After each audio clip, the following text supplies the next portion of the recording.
Writing defensible findings is the point where an investigator moves beyond simply collecting facts and begins fulfilling the role of a trier of fact. At this stage, the investigator evaluates all available evidence and reaches a reasoned, good faith conclusion that can withstand legal, administrative, and organizational scrutiny. The first principle is constructing a clear chronological narrative. Rather than presenting isolated facts, organize events in the order they occurred. A chronological structure allows readers with no prior knowledge to easily understand the investigation, identify patterns, and follow the logical progression of events.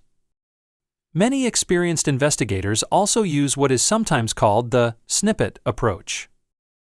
Instead of long blocks of text, findings are presented as short, sequential pieces of information. This improves readability and often reveals unexplained gaps in the timeline. Missing periods of time or unexplained actions do not automatically indicate misconduct, but they frequently identify areas requiring further examination. Equally important is evidence-linked writing. Every factual finding should be directly supported by evidence gathered during the investigation.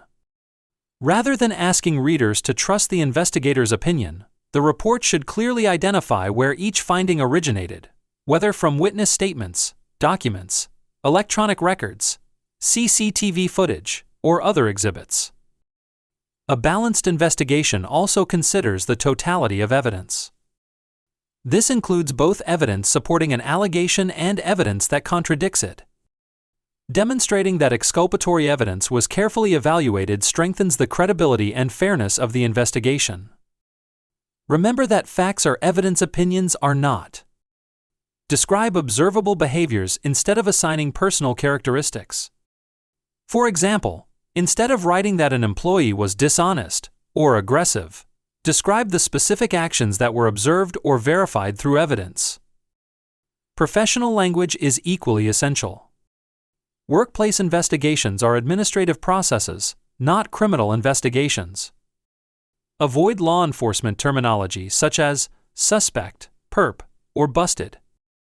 Instead, use neutral terms such as complainant, reporter, respondent, or subject. Throughout the report, maintain an objective, businesslike tone that reflects the evidence rather than emotion or personal judgment. Defensible reports also maintain a transparent audit trail through proper exhibit referencing. Whenever a finding relies on supporting evidence, reference the corresponding exhibit directly within the narrative. For example, a statement may cite an email, access log, CCTV recording, or interview transcript using its exhibit number. A complete exhibit index should accompany the report so that an independent reviewer can easily locate every supporting document. Where physical evidence exists, investigators should preserve the original materials using appropriate evidence handling procedures, including proper labeling, date and time documentation, and secure storage. Reports should generally reference copies or digital images rather than the original evidence itself. Finally, a defensible report must explain the reasoning behind every conclusion. Simply stating that an allegation is substantiated or unsubstantiated is not sufficient. The report should clearly explain how conflicting evidence was evaluated, why certain testimony was considered more credible, and how credibility factors such as consistency, plausibility, corroboration, and possible motive to fabricate influence the analysis. The conclusion should also explicitly apply the appropriate standard of proof. In workplace investigations, this is typically the balance of probabilities, meaning that the evidence demonstrates the alleged conduct was more likely than not to have occurred.